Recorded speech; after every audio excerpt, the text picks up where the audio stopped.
ನಾನು ಕಲಾವತಿ. ನಮ್ಮನೇಲಿ ಇವತ್ತು ಅವಲಕ್ಕಿ ಪೊಂಗಲ್ ಮಾಡ್ತಿದ್ದೀನಿ. ಅವಲಕ್ಕಿ ಇದರಲ್ಲಿ 2 ಗ್ಲಾಸ್ ತೊಗೊಂಡಿದ್ದೆ. ಹೆಸರುಬೇಳೆ ಇದರಲ್ಲಿ 3/4 ಗ್ಲಾಸ್ ಹೆಸರುಬೇಳೆ ತೊಗೊಂಡಿದ್ದೆ. ಸ್ವಲ್ಪ ಅರಿಶಿನ, ಅವಲಕ್ಕಿ ಮತ್ತು ಹೆಸರುಬೇಳೆ ಹಾಕಿ ಬೇಯಿಸಿದ್ದೀನಿ. ಅದು ರೆಡಿ ಆಗಿದೆ ಅದು. ಮತ್ತು ಅದಕ್ಕೆ ಇನ್ನೂ ಹಾಕಬೇಕಾಗಿರೋದು ಇಂಗ್ರೀಡಿಯೆಂಟ್ಸು, ಅದು ಕೊತ್ತಂಬರಿ ಸೊಪ್ಪು ಲಾಸ್ಟಲ್ಲಿ ಹಾಕೋದು, ಹಸಿಮೆಣ್ಸಿನ್ಕಾಯಿ, ಗೋಡಂಬಿ, ಕರಿಬೇವು ಸೊಪ್ಪು, ಶುಂಠಿ, ಈ ಜೀರಿಗೆ 1 ಸ್ಪೂನ್ ಜೀರಿಗೆ, 1/2 ಸ್ಪೂನ್ 1 ಸ್ಪೂನ್ ಮೆಣಸು, 1 ಸ್ಪೂನ್ ಜೀರಿಗೆ, 1/2 ಸ್ಪೂನ್ ಜೀರಿಗೆ ಹುರಿದ್ಬಿಟ್ಟು ಕೊಟ್ಟಿದ್ದೀನಿ. ಮತ್ತು ಇದಕ್ಕೆ ಬೇಕಾಗಿರೋದು ಹಾಲು. ನಾನು ಹಾಕ್ತೀನಿ ಹಾಲು, ಬೇರೆಯವ್ರು ಹಾಕಲ್ಲ. ಅದಕ್ಕೆ ಹಾಲು ಕಾಯಿಸಿ ಇಟ್ಟಿದ್ದೀನಿ. ಕಾಯಿಸಿರಲ್ಲಿ ಹಾಕಬೇಕು, ಹಸಿ ಹಾಲು ಹಾಕ್ಬಾರ್ದು. ಪ್ಲೀಸ್ ಫ್ರೆಂಡ್, ನನಗೊಂದು ಲೈಕ್ ಕೊಡಿ, ಒಂದು ಕಮೆಂಟು, ಸಬ್ಸ್ಕ್ರೈಬ್ ಮಾಡಿ. ಈಗ ಮತ್ತೆ ಒಗ್ಗರಣೆಗೆ ರೆಡಿ ಮಾಡ್ಕೊಳ್ಳೋಣ. ಮತ್ತು ಇಲ್ಲಿ ಸಾಸಿವೆ ಇದೆ,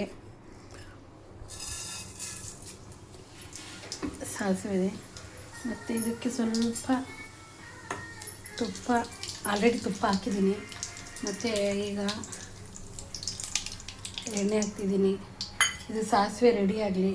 ಮತ್ತು ಇದು ಕುಟ್ಟಿದ್ದೀನಲ್ವಾ, ಇದು ಕುಟ್ಟಿರೋದು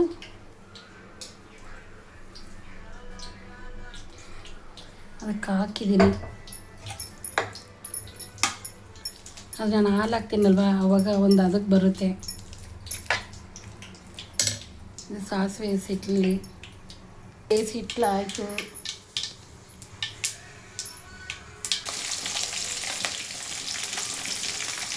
ಹಸಿಮೆಣ್ಸಿನ್ಕಾಯಿ, ಗೋಡಂಬಿ, ಕರಿಬೇವು ಸೊಪ್ಪು ಒಗ್ಗರಣೆಗೆ ಬೇಕಾಗಿರೋದು.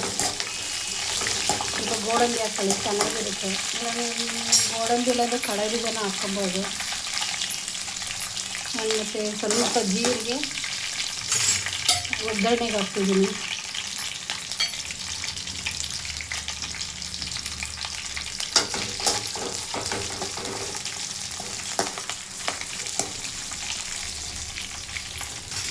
ಮತ್ತು ಒಗ್ಗರಣೆಗೆ ಸ್ವಲ್ಪ ಶುಂಠಿ,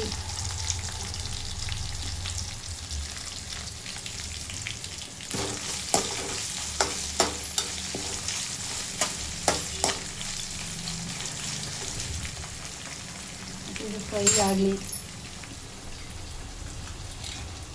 ಇದಕ್ಕೆ ಸ್ವಲ್ಪ ಹಾಲು ಹಾಕ್ತಿದ್ದೀನಿ.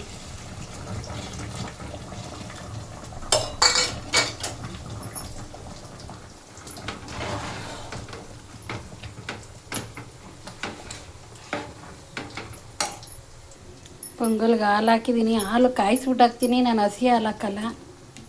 ಹಾಲು ಹಾಕಿ ತುಂಬ ಚೆನ್ನಾಗಿರುತ್ತೆ. ಮತ್ತು ಇದು ಒಗ್ಗರಣೆ ರೆಡಿ ಆಗಿದೆ.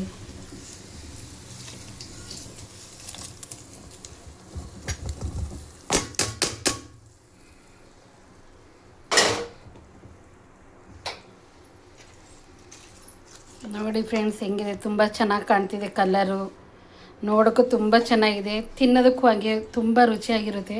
ಮತ್ತು ಲಾಸ್ಟಲ್ಲಿ ಸ್ವಲ್ಪ ಕೊತ್ತಂಬರಿ ಸೊಪ್ಪು ಟ್ರೈ ಮಾಡಿ ನೋಡಿ. ನನಗೊಂದು ಲೈಕು ಕಮೆಂಟ್ ಕೊಡಿ ಪ್ಲೀಸ್ ಫ್ರೆಂಡ್ಸ್.